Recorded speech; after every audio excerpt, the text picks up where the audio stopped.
I have been trying about all day to get in front of this camera on a tripod here to ask you how you doing. Folks, there's been company. Someone is pulling right in my driveway right now. I think I know who it is. They just want to borrow something. I'm running out of time to edit, folks. This is just going to have to go up. I've got pieces here and there. Yeah! Follow the path! Follow the path! Yep! There's a box right there. Put some fly dope on. You're going to need it. Yep. No, I haven't seen the bear. I haven't seen the bear. Not for about 2 days. It's not going to hurt you.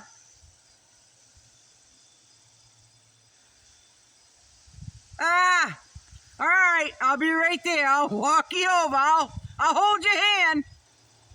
All right. I'm going to call it quits. Whatever film, whatever footage I've got up is just going to have to go in. It's going to be an odd and end.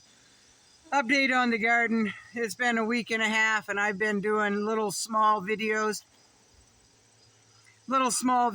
here and there, and I'm just going to clump them together and call it an odd and end update on the experiment garden, I guess, folks.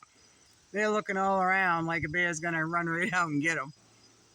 That one's something in another area.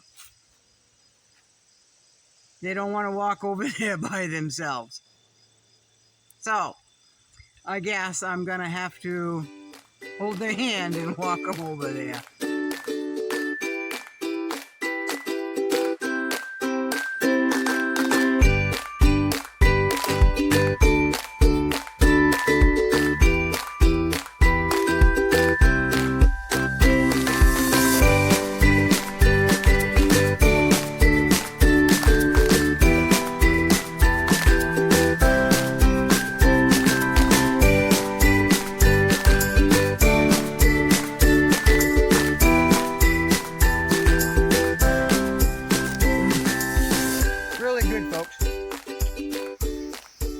Here is the update on my experimental garden.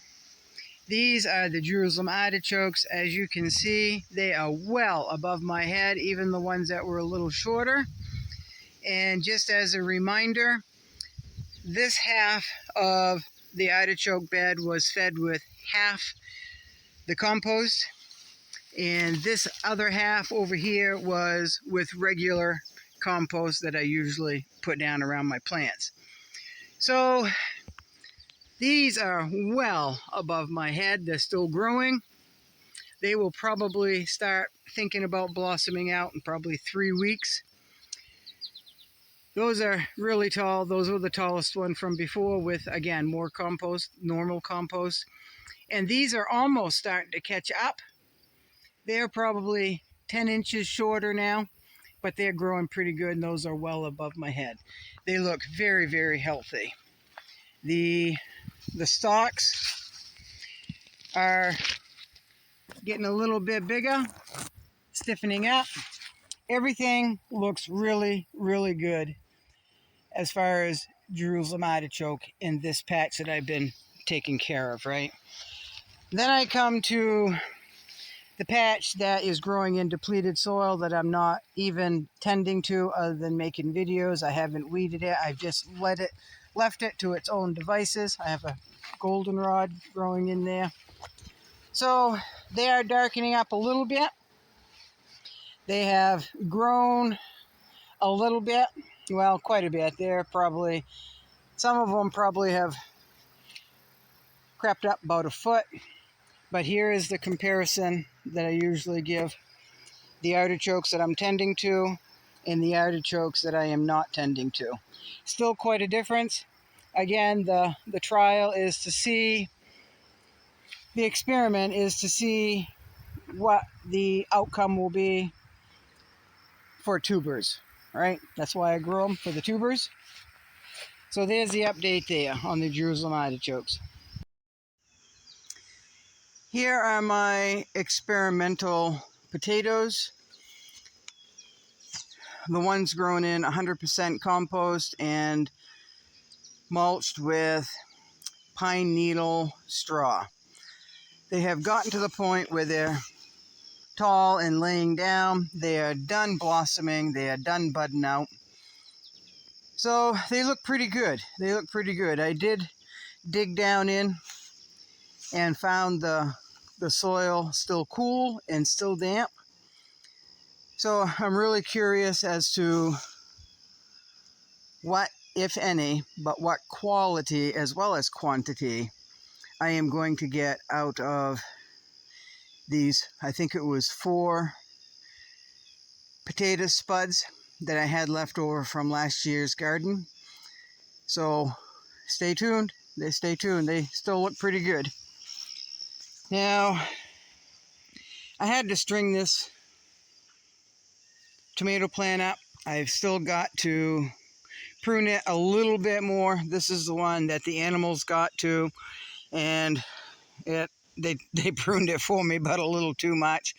So I waited for it to recover before I pruned it the way that I want it to. But that was about a week ago. I've got to prune it again. They're blossoming. And I do not remember what tomato variety I planted there. I do know they're indeterminate. That's what I know. But this is a crude structure that I made just to hold that up, just to put a string there. And that's bale and twine, and that's scrap lumber that I had less than 10 feet in a pile. So I just found the right lengths, or about the right lengths that I needed, and just made it work. Used some screws. The Violetto pole beans are doing rather well. I am getting a lot of questions from people that come on this road as to what the light colored leaves are. So I explained that it's a chocha, explain what it is, and they're blossoming, and probably in a couple of weeks they'll start producing the pods, which I will show you what those look like. They look quite a bit like a milkweed pod, but they taste like a cucumber and a pepper, bell pepper. So I've got deer. Yes, I've still got my ladder there. That can sit right there until my shoulder feels better. But I've got deer, rabbits, the geese that are eating the lower parts of my trellis. I've got one right here that is dying, so apparently they damaged down there, but everything else looks like it's going to recover. I picked a great big handful for my sister yesterday, brought them up to her. Beans all over the place. This one here is, let me see if I can show you, probably not. This one here is probably 7 inches long, a little bit too big for me to eat. This one is about right. So I can pick, it's about ready to rain. I can pick probably another handful that weren't ready yesterday that are today. Like that one right there is ready. So I will be doing that before the rain. Any that are up there out of reach or an uncomfortable reach, I will be allowing to go to seed because they're heirloom, right? So just as a comparison, I showed you my potatoes grown in 100% compost. These are potatoes that I have growing in my garden. These are planted the traditional way in the dirt, just mulched with pine needle hay. And these are not as tall, but they're blossoming out. The ones grown in 100% compost, planted the same day, are all already done flowering. This bed as well is the same, planted the traditional way, only instead of mounding with dirt, I mound with pine needle straw. So here's the update on my tongue of fire pole beans. They're getting pretty tall. A lot of them have grown past the poles that they're winding around. They've had blossoms for a couple of weeks. Some of them are just forming. Some of them are all blossomed out, a lot of buds. And as you can see, I caught deer munching on the lower ones, the lambs. So they just pruned them a little too heavy, but they're getting airflow again, so that's all right. The beans are forming, maybe. These are mosquitoes.